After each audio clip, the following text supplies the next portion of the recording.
নমস্কার সবাইকে। তো কেমন আছো তোমরা? তো দেখো আজ আমরা এই ভিডিওতে ডিটেলসে কথা বলবো এসএসসি সিজিএল এক্সাম নিয়ে, ঠিক আছে? মানে স্টাফ সিলেকশন কমিশনের যে কম্বাইন্ড গ্রাজুয়েট লেভেল যে এক্সাম হয়, তো এই এক্সাম নিয়ে ডিটেলসে আমরা এই ভিডিওতে কথা বলবো। তো চলো তাহলে শুরু করা যাক আজকের ভিডিও। ওকে, তো এসএসসি মানে হচ্ছে স্টাফ সিলেকশন কমিশনের যে কম্বাইন্ড গ্রাজুয়েট লেভেল বা সিজিএল এক্সাম বলা হয়ে থাকে। তো 2022 সাল বা তুমি যে বছরই এক্সাম দাও না কেন, তো জেনারেলি তোমার গ্রুপ বি আর গ্রুপ সি যে সার্ভিস আছে তাদেরকে রিক্রুটমেন্ট করার জন্য কিন্তু এই এক্সাম কন্ডাক্ট করা হয়ে থাকে, এই SSC CGL exam.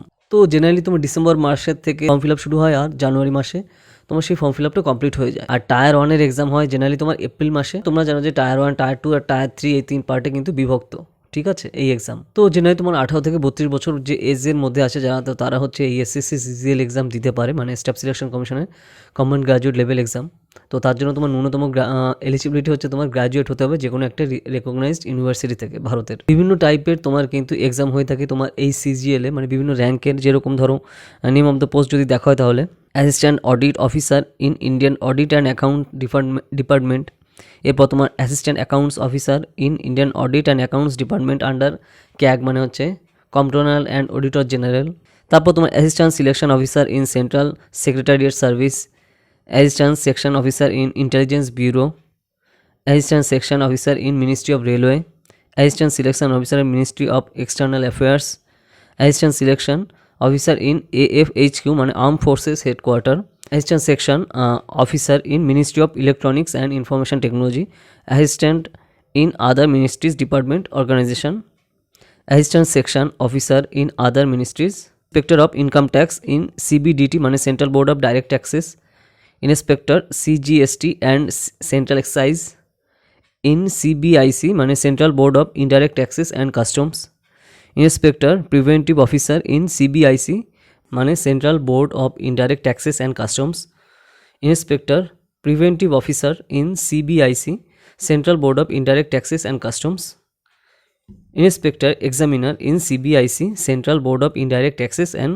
Customs, assistant enforcement officer in directorate of enforcement department of revenue, sub inspector in central bureau of investigation, inspector post in department post, inspector in central bureau of narcotics, ঠিক আছে। তারপর assistant superintendent in Indian coast guard, assistant in other ministries, assistant in national company law appellate tribunal, research assistant in national human rights commission, division accountant in officers under C&AG মানে হচ্ছে controller and auditor general of India, sub inspector in national investigation agency, junior statistical officer in MO statistics and programme implementation, statistics in investigator grade 2 in registrar general of India, auditor in offices under C&AG controller and auditor general of India, auditor in officers under CGDA comptroller general of defense account,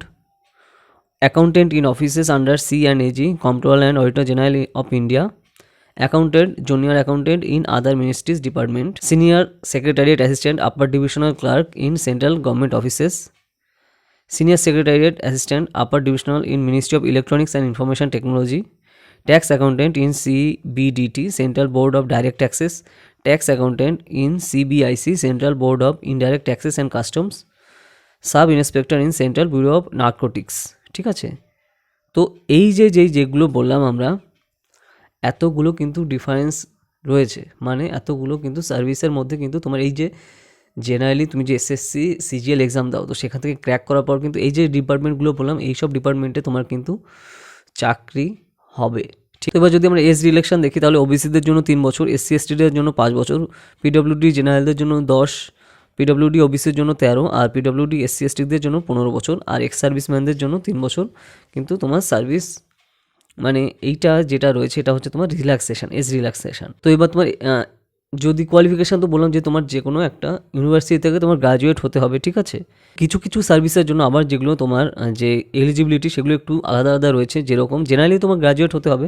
তাছাড়া ধরো যদি তুমি assistant audit officer and assistant accounts officer হতে চাও তাহলে তোমার হচ্ছে desirable qualification, ঠিক আছে।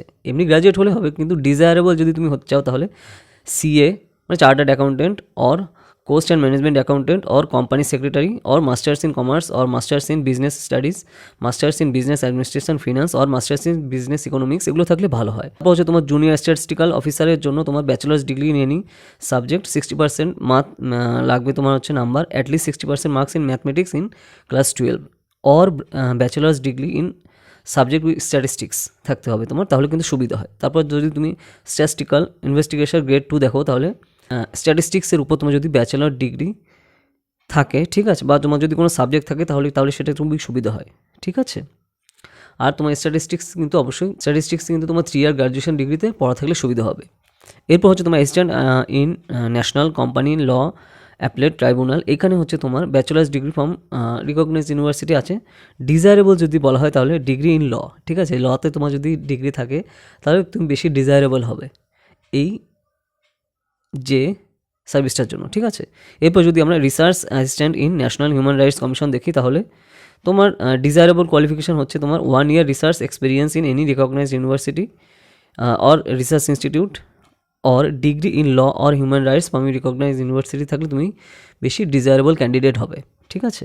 আর অন্যান্য পোস্টের জন্য তো তোমার ব্যাচেলার ডিগ্রি গ্র্যাজুয়েশনে থাকলেই হচ্ছে তুমি মোস্ট এলিজেবল, ঠিক আছে। তো এই হচ্ছে তোমার যদি কোয়ালিফিকেশনের দিকে তাকানো হয়। এসএসসি এর মধ্যে কিছু কিছু সার্ভিসের জন্য তোমার হচ্ছে তোমার ফিজিক্যাল স্ট্যান্ডার্ড দেখা হয়, তো সেই সার্ভিসগুলো কী কী সেগুলো দেখো। আমরা নাম বলছি যে inspector central excise CBIC central board of indirect taxes and customs, inspector examiner CBIC central board of indirect taxes and customs, inspector preventive officer CBIC central board of indirect taxes and customs, inspector CBN মানে হচ্ছে central bureau of narcotics, sub inspector CBN central bureau of narcotics, sub inspector CBI central bureau of investigation, sub inspector NIA national investigation agency. এই যেগুলো service রয়েছে এখানে তোমার physical standard কিছু দরকার হবে, অন্যান্যগুলো কিন্তু সেই ফিজিক্যাল স্ট্যান্ডার্ড থাকার দরকার নেই, ঠিক আছে। ন্যাশনালিটি তো তোমার এখানে ইন্ডিয়ান সিটিজেন সমান হতেই হবে। তো এই হচ্ছে তোমার এসএসসি সিজিএলের পুরো ডিটেলস, ঠিক আছে। তো তুমি এসএসসি সিজিএল দিয়েও কিন্তু, যেটা আমরা আগেও বলেছি যে তুমি যদি সিবিআই এর দিকে যেতে চাও সেদিকেও যাওয়ার সম্ভাবনা থাকে। আর তাছাড়া তোমার এই যে সার্ভিসগুলো আমরা টোটাল কথা বললাম, এই যে কোনো তুমি সার্ভিসের জন্য কিন্তু তুমি যেতে পারো এসএসসি সিজিএল দিয়ে, মানে স্টাফ সিলেকশন কমিশনের যে কম্বাইন্ড গ্রাজুয়েট লেভেল যে এক্সাম, ঠিক আছে। তো এই এক্সাম দিয়ে তুমি কিন্তু এইসব সার্ভিসের মধ্যে তুমি যেতে পারো। তো এই ভিডিওতে আমরা এসএসসি সিজিএল নিয়ে ডিটেলসে কথা বললাম। তো যদি তোমাদের কিছু জানানো থাকে বা তোমরা চাও যে এই টপিক নিয়ে ভিডিও করা হোক, তো তাহলে আমাকে কমেন্ট সেকশনে জানাও। যদি সেই টপিকে ভিডিও না থাকে তাহলে তার উপর ভিডিও আসবে। আর তাছাড়া আমরা কিন্তু দেখো রিসেন্টলি ইউপিএসসি সিএসসি মানে ইউনিয়ন পাবলিক সার্ভিস কমিশনের সিভিল সার্ভিস এক্সামিনেশনের জন্য পেইড ব্যাচ শুরু করেছি, ঠিক আছে। তো অনলাইনে তো তুমি যদি পড়তে চাও আমাদের ইউপিএসসি সিএসসি পেইড ব্যাচে, তাহলে 8945931766 এই নম্বরে হোয়াটসঅ্যাপ করো। তুমি কিন্তু ইউপিএসসি সিএসসি যে অপশনাল সাবজেক্ট সহ কিন্তু পড়তে পারো। কোনো অপশনালে একটা সাবজেক্ট নিতে হয়, তাতে 500 মার্কস থাকে, তো এটা খুবই ভাইটাল, ঠিক আছে। তো তুমি কিন্তু অপশনাল সহ পড়তে পারো আমাদের ইউপিএসসি সিএসসি পেইড ব্যাচে। আর তাছাড়া আমরা কিন্তু রিসেন্টলি তোমার ইউজিসি নেট মানে ইউনিভার্সিটি গ্রান্ট কমিশনের যে ন্যাশনাল এলিজিবিলিটি টেস্ট আছে পলিটিক্যাল সায়েন্সের, কিন্তু আমাদের পেইড ব্যাচ চলছে। তো তুমি যদি পড়তে চাও তো তাহলে 8945931766 এই নম্বরে হোয়াটসঅ্যাপ করো। আর তাছাড়া ক্লাস 11-12 কিন্তু পলিটিক্যাল সায়েন্সের জন্য তুমি পড়তে পারো আমাদের পেইড ব্যাচে। যদি তোমাদের কিছু জানানোর থাকে বা তোমরা চাও যে এই টপিক নিয়ে ভিডিও করাও, তাহলে আমাকে ইনস্টাগ্রামেও জানাতে পারো। তো ইনস্টাগ্রামে কৌশিকিরাতে সার্চ করলে আমাকে পেয়ে যাবে। আর তাছাড়া টেলিগ্রাম টুইটারে আমাদের ফলো করো। আর আমাদের যে ওয়েবসাইট আছে kaushikira.in, এখানে কিন্তু আমরা রেগুলার কন্টেন্ট আপলোড করছি। তো তোমরা যে টপিক নিয়ে ব্লগ চাও তো সেগুলো জানাও, তো তাহলে সেই সব টপিকে ব্লগ আসবে। আমরা কিন্তু ইউপিএসসি সিএসসি ডব্লিউবিসিএস ইউজিসি নেটও কিন্তু ফুল সিলেবাস এবং তার সাথে রিলেটেড বইও কিন্তু আমরা কী কী পড়তে হবে বাংলাতে পুরো নিয়ে এসেছি আমাদের এই ওয়েবসাইটে। তোমরা যারা এই চ্যানেলে নতুন আছো সাবস্ক্রাইব করো, বেল আইকন ক্লিক করে অলে সিলেক্ট করো। আর তোমাদের যারা ফ্রেন্ডস আছে বিভিন্ন সোশ্যাল মিডিয়াতে, তো সেখানে এই চ্যানেলের লিঙ্ক শেয়ার করো। তো তাহলে যারা জানে না এই চ্যানেল সম্পর্কে তো তারাও জানতে পারবে। আর ভিডিওটা লাইক করো।